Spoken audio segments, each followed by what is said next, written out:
हुआ तुझे? कहाँ कोई है? गोपू कुछ पूछ रहा था ना, सुनाई नहीं दिया? सुनाई दिया है। तो फिर जवाब क्यों नहीं दिया? जरूरी है हर बात का जवाब दूं? पागल हो गई है? पति है तेरा, वो बच्चा है। बच्चा है तो बच्चा ही रहने देते, शादी क्यों करवाई? शू, ज़बान चलाती है। माँ, मेरी बारी को क्यों मार रहे हो? गोपू तो जा यहाँ से, जा।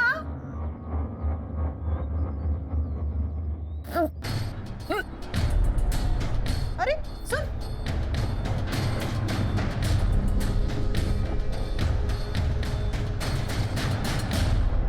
तो इतने परेशान क्यों, ऐसे क्यों खड़े हो गए? मिठाई खिलाओ बंसीबेन, खुशीनी बात छे।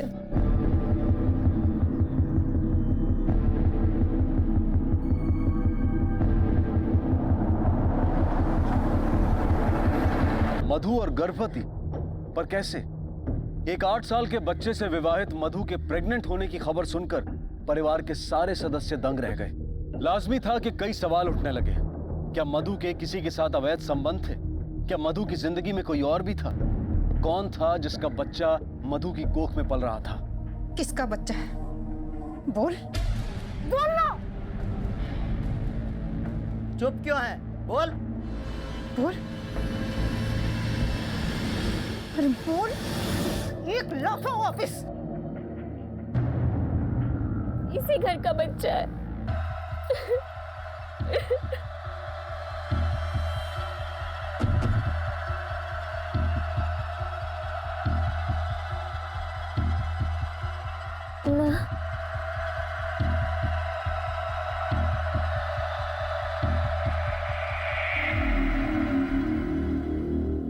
सुनो। सुना मैंने सब। क्या बोली वो? इसी घर का बच्चा है। अरे लेकिन तुम्हारा पर क्या गरम था? मुझे सब दिखता है, देखा है मैंने तुम्हें मंदिर में से घूरते हुए। बोलो, गए थे ना उसके पीछे? हाँ गया था, लेकिन उसको देखने नहीं, उसका पीछा कर रहा था। उसके यार को देखा है मैंने, जिसका बच्चा उसकी कोख में पल रहा है। समझी ना? ये बच्चा किसका हो सकता है? क्या कहा था उसने? बच्चा इसी घर का है। इसीलिए मैं शादी के खिलाफ थी। उसकी अपनी जरूरतें हैं, उसकी बस कर अब, बहुत थक गया। पक पक करे चाहे। जा, जब जाके सो जा।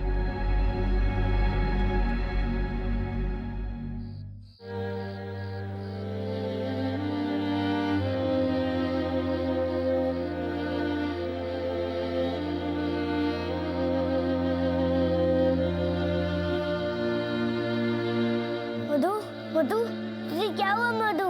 बोलना मधु। सर दबा दूं? दवाई ला दूं? बोलना मधु, क्या हुआ? तुम मुझसे बात क्यों नहीं कर रही? बोलना। अब तू जा यहाँ से, अकेला छोड़ दे मुझे, जा।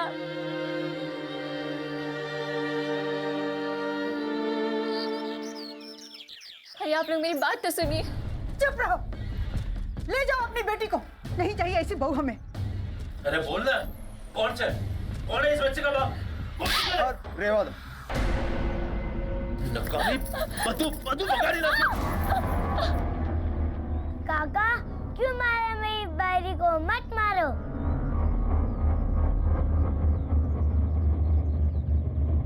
गोपू, जा अंदर। चल। अने तमे ले जाओ अपनी बेटी को। ये बेटी नहीं, कलंक है, कलंक। नाम डाले इस मारू। आज से तेरा और मेरा रिश्ता खत्म। ममता, चलो यहाँ से, छोड़ो इसे यहाँ पर, चलो।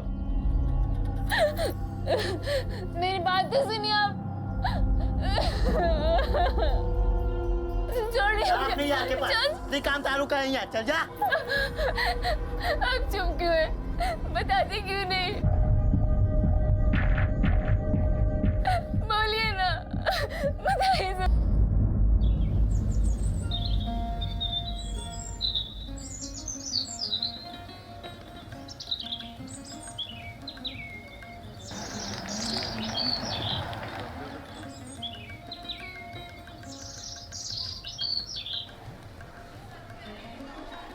अरे अरे बाहर जाके खेलो बेटे। अरे शू करो जो भाई, जल्दी करो, बारात अभी आती होगी। अरे विकास, ये यहाँ पे रख दो। और सुनो, मधु तैयार है कि नहीं देखो जाके। हाँ मैं देखता हूँ। हाँ। अरे ये देखो बारात आ गई, देखो जल्दी मधु तैयार है। मैं देख मारे लगन नहीं करवा माँ। आप लोग क्यों नहीं समझ रहे? ये सब गलत है माँ, ऐसा मत कर। बहुत થઈ ગયું તારું। कुछ गलत नहीं है, ऐसा ही होता है और ऐसा ही करना पड़ता है। चल तैयार हो जा। मुझसे नहीं होगा माँ। अरे अभी तक तुम तैयार नहीं हुई हो? बाहर बारात आके खड़ी है। चल फटाफट तैयार हो जा। અને બા તમે બહાર જાઓ, પપ્પા તમને બોલાવે છે, ભારત का स्वागत करना है।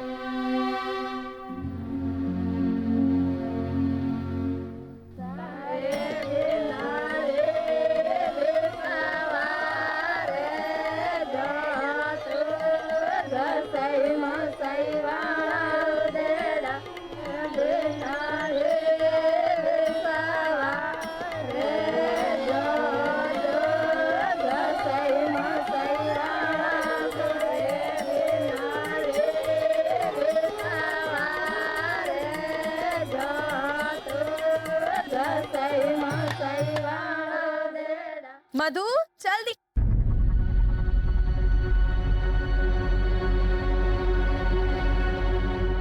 मधु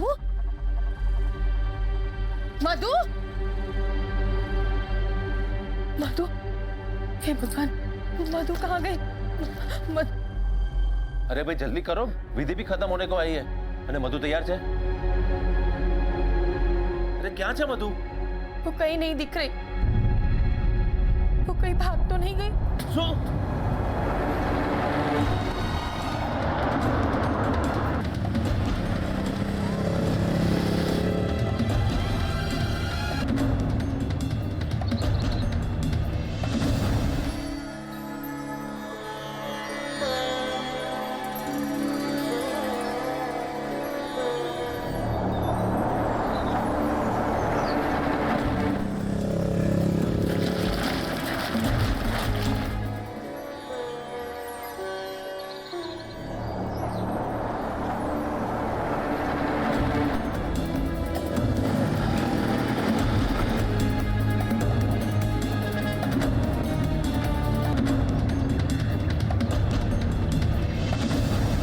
બારી ક્યાં છે? अधीरो થાય શું बाबू? तुझे बड़ी उत्सुकता है, हाँ? औरतें सजने सवरने में बहुत समय लेती हैं, क्यों?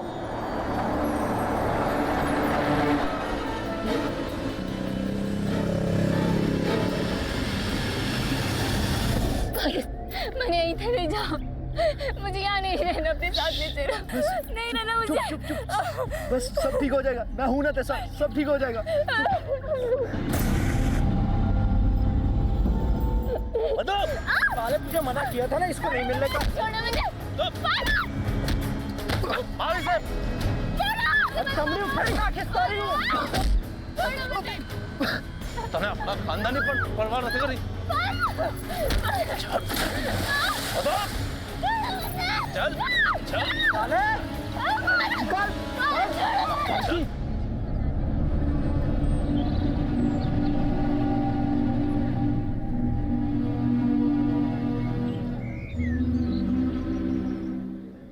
क्या छे, इतना समय थोड़ी लगता है। अरे भाई बहू कहाँ है? कितनी राह देखेंगे? मुहूर्त निकली जैसे। वो देखो आ भी गई।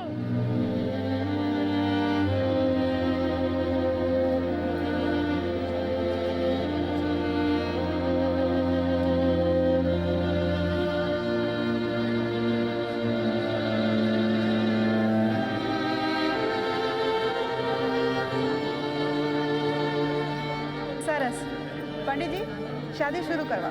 ओम स्वस्ति न इंद्रो वृद्धस्वः स्वस्ति न पूषा विश्ववेदाः ओम गणानां त्वा गणपतिं हवामहे प्रियाणां त्वा प्रियपतिं हवामहे निधीनां त्वा निधिपतिवं हवामहे वसो मम आहुयानि गर्वत्वामजासि गर्वत्वम्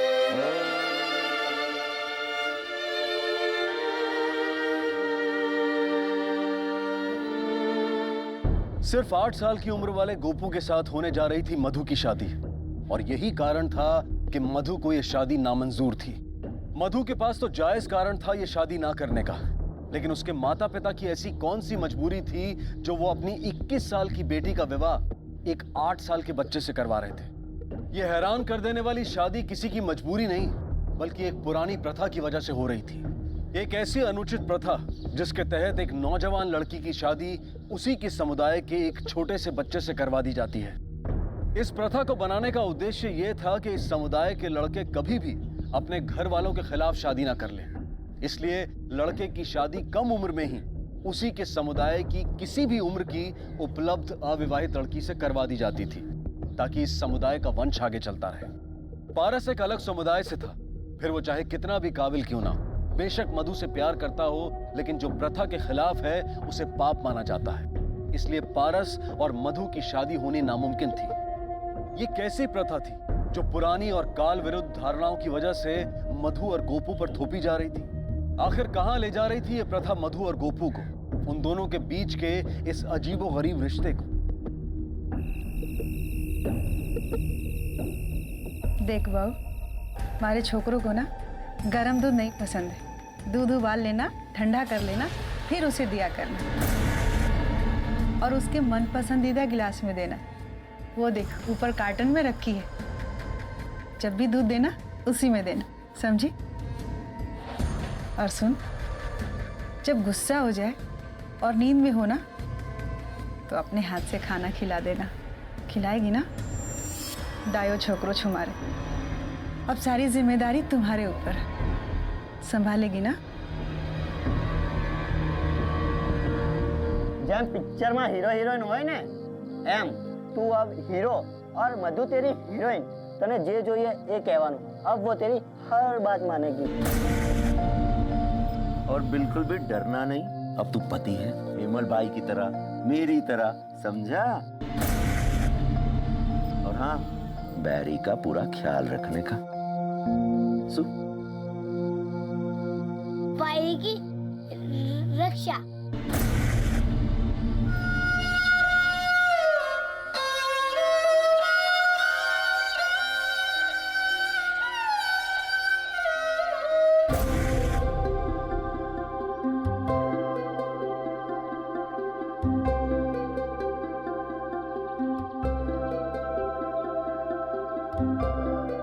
पारस, अभी ना, शादी के बाद। इतना टाइम मुश्किल है यार। मुश्किल है लेकिन करना पड़ेगा।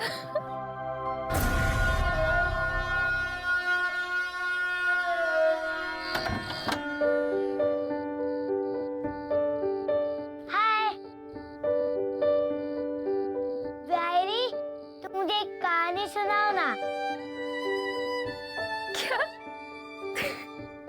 हाँ, जल्दी सुनाओ ना।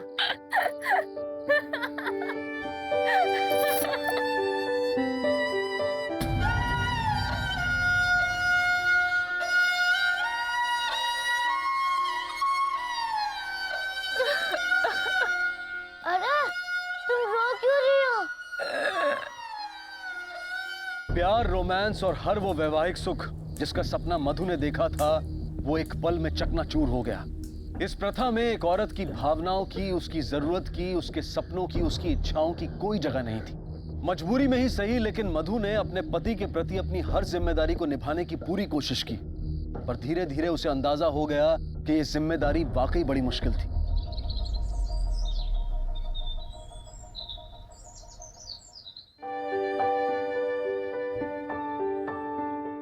ऐसे नहीं, ठीक से करना, ऐसे नहीं, स्टाइल कर और घुमाना, जेल लगा। गोपू, स्कूल में ऐसा नहीं चलेगा, टीचर वर्ड से। बर्थडे के दिन चलता है। नई ड्रेस भी पहनी है, नितिन ने भी किया था। और तू मेरी बाइक जो मैं कहूँ वो कर। और मुझे बच्चे देखे दे अच्छा दिखना है स्टाइल जो ये छे सकला ना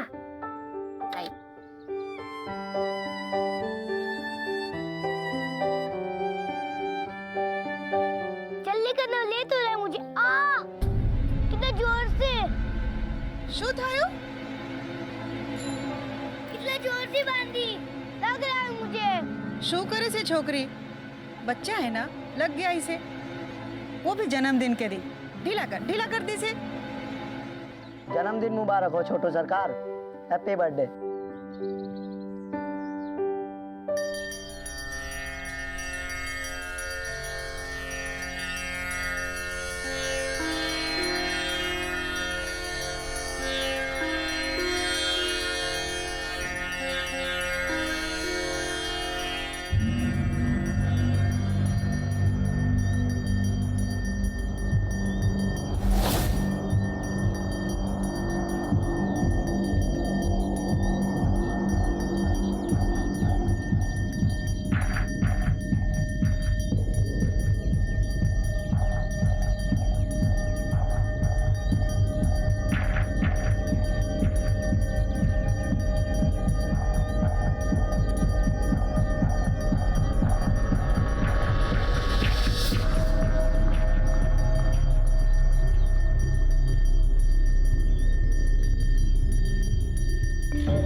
माँ जी, मैं थोड़ी देर यहाँ रुकना चाहती हूँ। वो आरती होने वाली है, आरती करके आऊँ?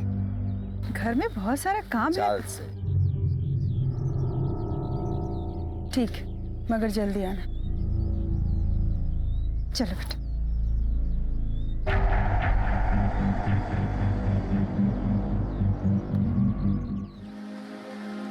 नहीं पारस, ये सब ठीक नहीं छे। मेरी शादी हो गई है। शादी? वो शादी नहीं है, वो मजाक है, मजाक। और मैंने सब कुछ सोच लिया। हम लोग शहर में रहेंगे अपने हिसाब से, और हमारे शहर में कोई बोलेगा ही नहीं। कायदे के विरुद्ध छे। ना पारस, तू जा यहाँ से। तू मुझे प्यार नहीं करती? करती हूँ, लेकिन क्या? मैंने सब कुछ सोच लिया। तुम मुझे थोड़ा सा वक्त दो। तुम मुझे यहीं मंदिर के पीछे आकर मिलना हर रोज। वादा कर, वचन दे।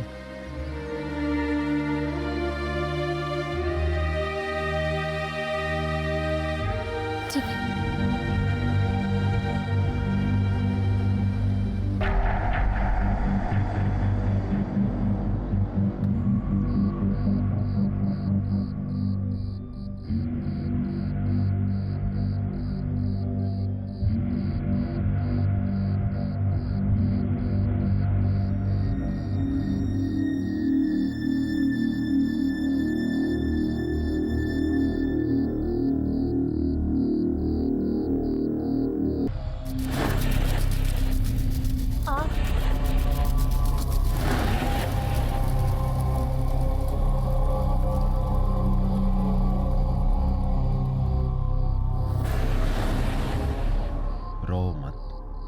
शांत हो जाओ। आओ मेरे साथ, आओ।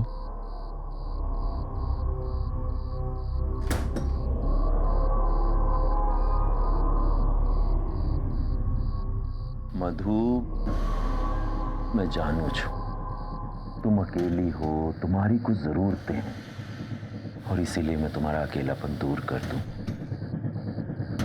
ये अब क्या कह रहे हैं? मधु, ये प्रथा, और तुम कहीं बाहर जाओ, उससे अच्छा तो मैं हूं ना। छोड़िए, जाएंगे यहाँ से कि मैं जाऊं?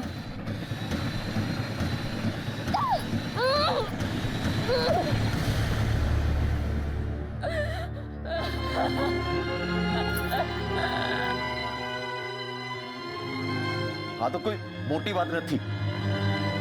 मैं तो सिर्फ इसलिए चुप था कि मैं नहीं जानता था ये बच्चा मेरा है या किसी और का। नहीं, ये बच्चा आपका है। किसी और ने छुआ तक नहीं मुझे। हाँ हाँ ठीक है, कोई बात नहीं। बंसी, आज से इसका और बच्चे का ध्यान रख।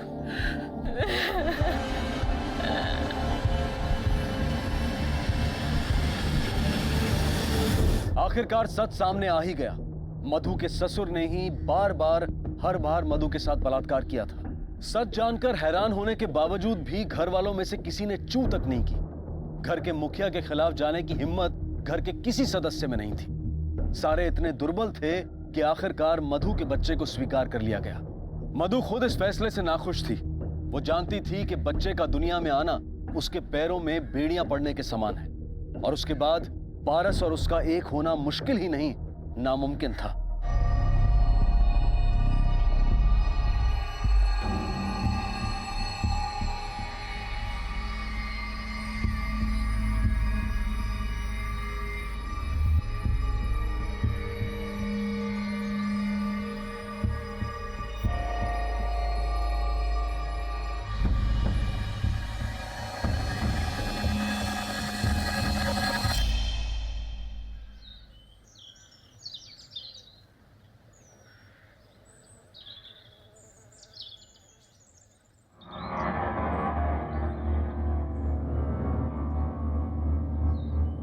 पारस, तुम यहाँ क्या करो? जाओ यहाँ से।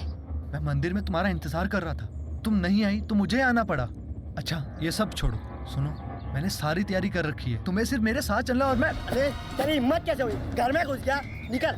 ये हमारे बीच की बात है। और तुम्हारे बीच कुछ हो भी नहीं सकता और ना होगा, समझा? चल जा, चल तुम जाओ यहाँ से, छोड़ दो। क्या बोलेगी? मत मारो। निकाल निकाल। छोड़ दीजिए, मत मारिए उसे। पारस, जाओ तुम यहाँ से। पारस,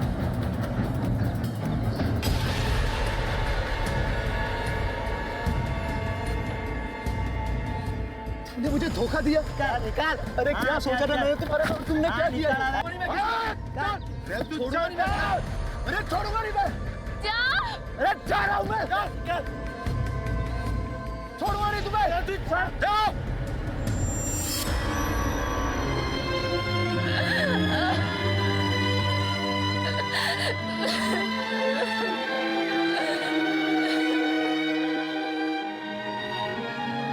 जीजू किवे रहते, धमकी दी, 2 टके का आदमी। तुम्हारे माटे नाकामी थाई गई छो ने। अब मैं बूढ़ी हो चुकी। जब तुम जवान हुए तब तक मैं 35 की हो चुकी। अब मैं इतनी बूढ़ी हो चुकी हूँ कि तुम्हें मधु जैसी जवान लड़की। थारी हैसियत में रह, ये बकवास दोबारा मत कर।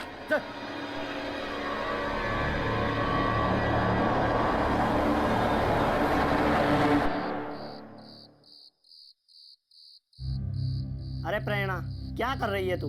ठीक से तो लगा तो रही हूँ। अभी आने वाली बच्ची तुम्हारी बहन भी होगी और भतीजी भी। तुम्हें कैसे पता कि आने वाली लड़की ही होगी? पता नहीं है, पर आशा करूँ छू कि लड़की हो, क्योंकि अगर लड़का हुआ तो जायदाद एक और हिस्से में बटेगी, वैसे भी कम है।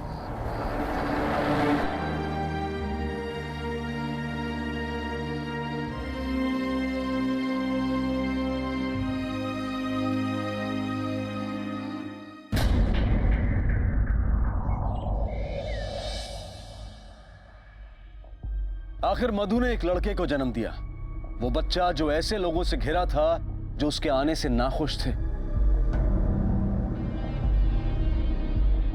यह आने वाला बच्चा वाकई बदकिस्मत था। उसकी राह में प्यार और ममता के फूल नहीं बल्कि नफरत और निराशा के कांटे बोए जा रहे थे। ऐसी संतान जो अपनी दादी को सोच में डाल दे कि वो वाकई उसका पोता है या बेटा। ऐसी संतान जो अपने भाई में केवल ईर्ष्या और जायदाद बांटने का दर्द पैदा करे। ये बच्चा वाकई बदकिस्मत था।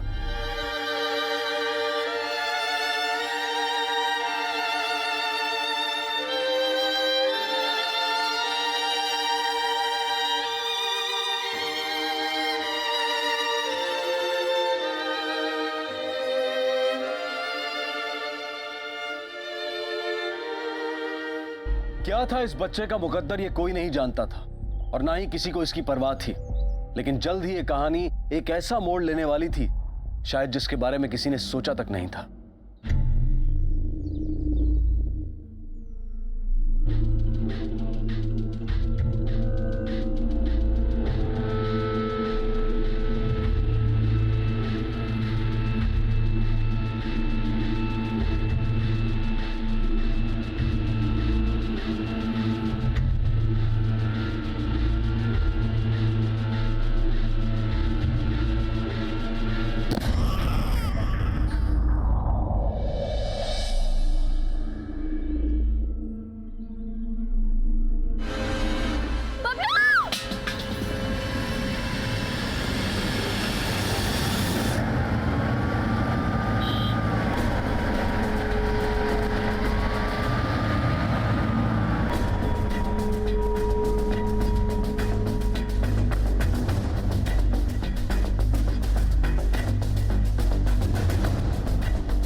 कैसे हुआ ये सब?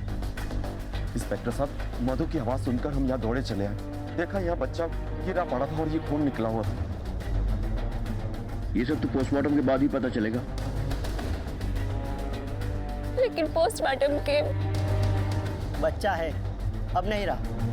ये सब क्यों? प्रोसीजर करना पड़ता है, फिर चाहे वो एक्सीडेंट हो या मर्डर। अरेंज करो पोस्टमार्टम। Yes sir.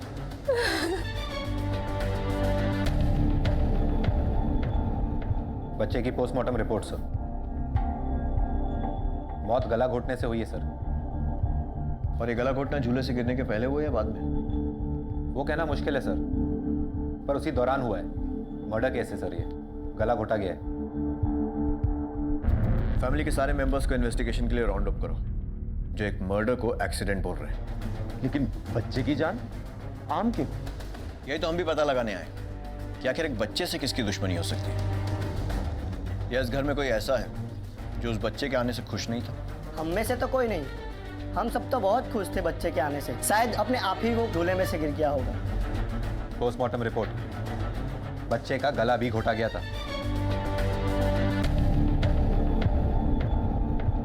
तो फिर किसी बाहर के आदमी ने किया होगा। हो सकता है।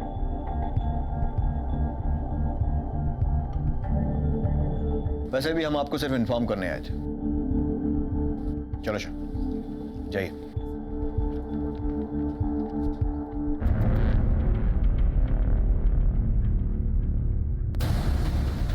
आपसे पूछताछ क्यों रोक दी सर?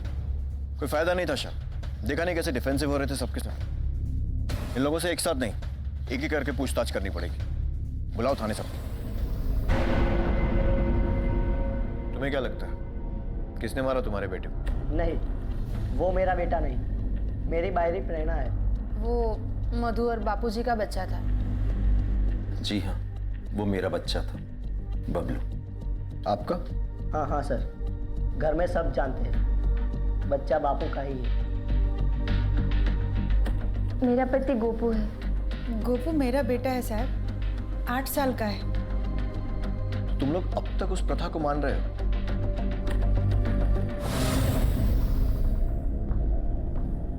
जब मौत हुई तब तुम कहाँ थे? वो मैं नहाने गई थी। जानवरों के डॉक्टर के पास गया था, गाय बीमार थी। जी, हिसाब कर रहा था। जी रसोड़ा में थी। मैं सासू माँ के साथ रसोड़ा में ही थी साहब। बच्चे पर किसी का गुस्सा? गुस्सा क्यों होगा? नहीं। हम तो बहुत खुश थे, मेरा बेटा। तुम्हें चाहिए था ये बच्चा? मेरे चाहने या ना चाहने से क्या होता है? और गोपू? ज्यादा करके तो मधु ही गोपू का ख्याल रखती है, जब से उन दोनों की शादी हुई है। बाहर के किसी आदमी पर शक? नहीं, कोई नहीं है। हाँ, मधु का एक यार है, पारस। मधु से प्यार करता था वो, पारस। जाते जाते पारस धमकी देकर गया था। गुस्से में था साहब, बोल के गया कि छोड़ूंगा नहीं। साहब, आप मुझसे क्यों पूछ रहे हैं? मुझे तो खुद एक दिन बाद पता चला।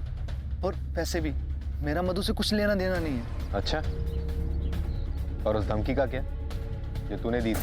छोड़ूंगा नहीं तुम्हें मैं। अरे छोड़ूंगा नहीं मैं। अरे छोड़ूंगा नहीं मैं। नहीं नहीं साहब, वो गुस्से में बोल दिया था मैंने।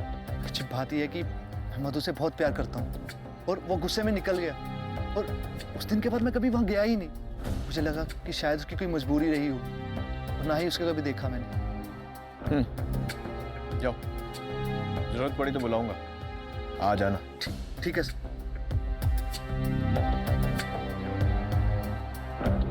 अभी कुछ कहना मुश्किल है परिवार वालों के नाते रिश्तेदारों पास पड़ोसियों से पूछताछ करो। हमारा ना तो उस मधु से और ना ही उसके बच्चे से कोई लेना देना है। मधु इस शादी से, बच्चे से खुश थी। जवाब दो। संपत, खाने ले चलो। ना साहब। नहीं, वो इस शादी से खुश नहीं थी। हम लोगों ने जबरदस्ती, पर साहब प्रथा से, और प्रथा तो निभानी पड़ती है ना। तहकीकात से यह तो साफ हो गया था कि घर में ये बच्चा किसी को नहीं चाहिए था। इस अवांछित बच्चे के आने से मानो सारे परिवार में उथल पुथल मच गई थी। घर के हर सदस्य के पास इस मासूम बच्चे से निजात पाने की वजह थी, लेकिन कौन था वो, ये कहना अभी मुश्किल था। जहां एक तरफ सारे परिवार वाले खुद इस घटना से हैरान थे, वहीं दूसरी तरफ एक दूसरे पर उंगली उठाने में उन्हें देर नहीं लगी। सारी गुत्थियों का जवाब इस परिवार में ही छिपा था, और इनमें से ही कोई एक इस जवाब को बड़ी चालाकी से छिपा रहा था।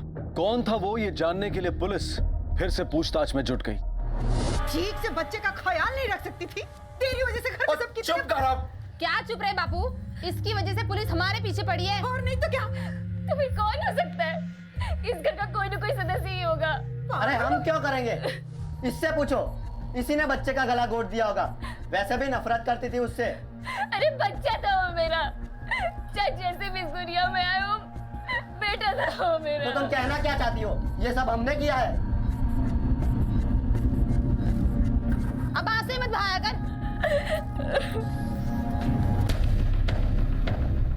केस बहुत सेंसिटिव हो गया, इसे सावधानी से हैंडल करना होगा। ध्यान रख।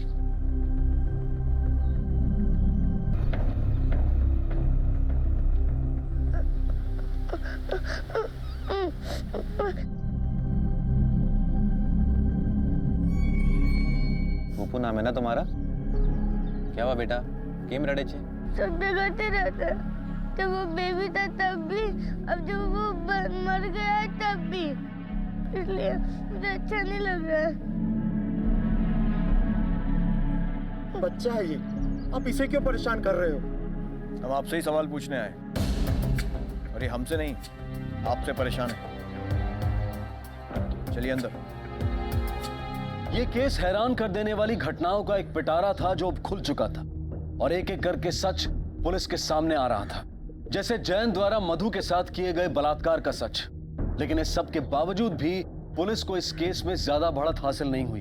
पुलिस एक बार फिर सबूतों की जांच करने में जुट गई। सर, घर वाले तो सारे एक दूसरे पर उंगलियां उठा रहे हैं। मोटिव हर किसी के पास है। मधु की बच्चे के लिए नफरत,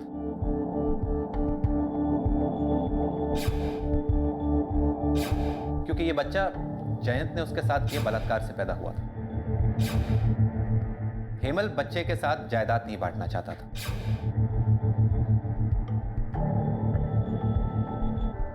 फिर बंसी की मधु के लिए नफरत। अपने होते हुए मधु के पेट में अपने ही पति का बच्चा होना। सर, बंसी को तकलीफ तो जरूर होती होगी, फिर भी पता नहीं हम क्या मिस कर रहे हैं सर। क्या नहीं? किसे?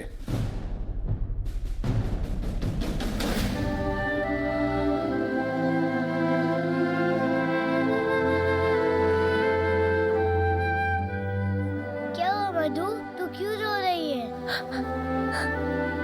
तभी क्या पड़ी है, हर बात जानना जरूरी है। क्योंकि तू मेरी बहरी है। जब तू रोती है तो मुझे अच्छा नहीं लगता है। पापा ने कहा था ना, बहरी की रक्षा करने के लिए। मैं किसी को तुझे रुलाने नहीं दूंगा। पहले वो बेबी ने रुलाया, अब वो गंदा बेबी तो चला गया, तो फिर क्यों रो रही है तू? बताना क्यों रो रही है, बोलना बोलना, बहरी क्यों रो रही है? मुझे नहीं पता कि गोपू के कहने का क्या मतलब था, लेकिन उसकी बातें सुन के कुछ अजीब लगा, इसीलिए मैं आप लोग के पास बताने चली आई। शक तो हमें भी हुआ था, लेकिन ये बात कंफर्म करनी पड़ेगी। तो हम लोग उसे चिढ़ाते थे ना, तो एक दिन वो जोर से चिल्लाया। चिल्लाया था? क्या बोला उसने? उसने बोला कि मुझे वो अच्छा नहीं लगता, वो मेरा बेटा नहीं है। ये एक नहीं है, ऐसी कई ड्राइंग्स हैं जिसमें बच्चे को मिटाने की कोशिश की गई है।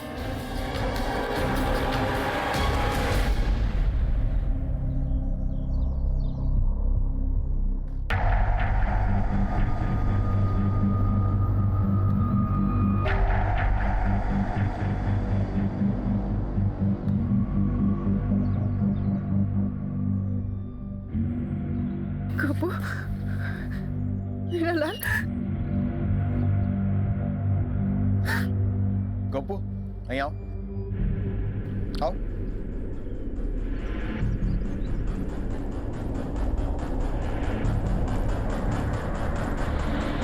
કેમ છે? આજો, તારા માટે। स्कूल कैसा था? अब अच्छा लगता है ना? बबलू बेबी चला गया तो? हम अभी भी रहते हैं, बेबी बनने के बाद भी।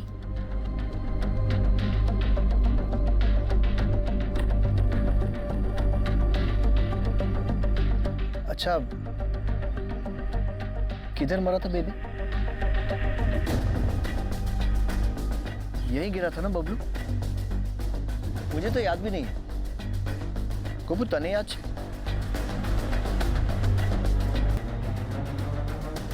पर बेबी तो झूले में ही मर गया था। नहीं, झूले में नहीं मरा था, जिंदा था।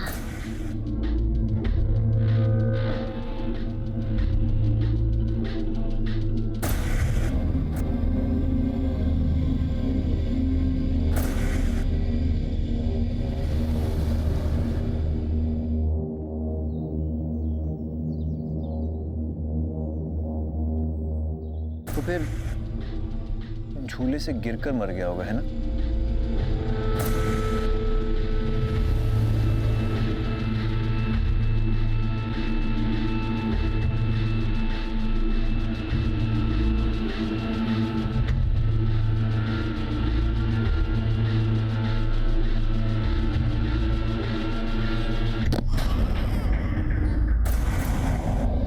नहीं, झूले से गिरकर भी नहीं मरा, इसलिए मैंने उसका गला दबा दिया।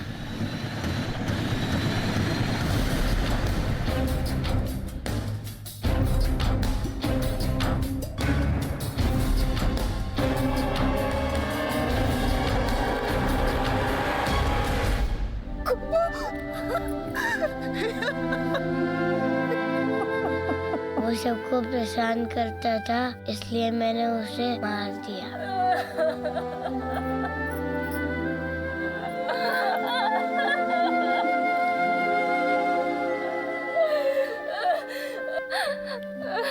मैंने कहा था ना वारी, मैं किसी को तुझे रुलाने नहीं दूंगा, क्योंकि तू मेरी वायरी है। कातिल के सामने आते ही सारा परिवार दंग रह गया।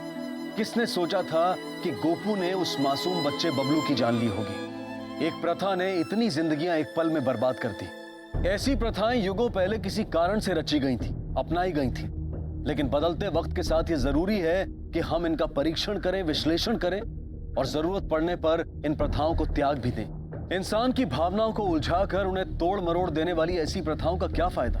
क्या फायदा ऐसी प्रथाओं का जो उससे जुड़े सभी व्यक्तियों का जीवन बर्बाद कर दे?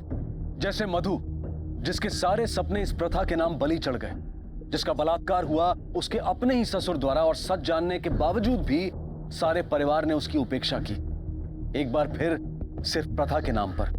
जैसे गोपू, जिस पर 8 साल की उम्र में एक पति बनने की जिम्मेदारी सौंप दी गई, जिसने उस मासूम बच्चे को एक कातिल बना दिया। जरा सोचिए कितनी अस्वाभाविक, कितनी अनुचित धारणा है ये।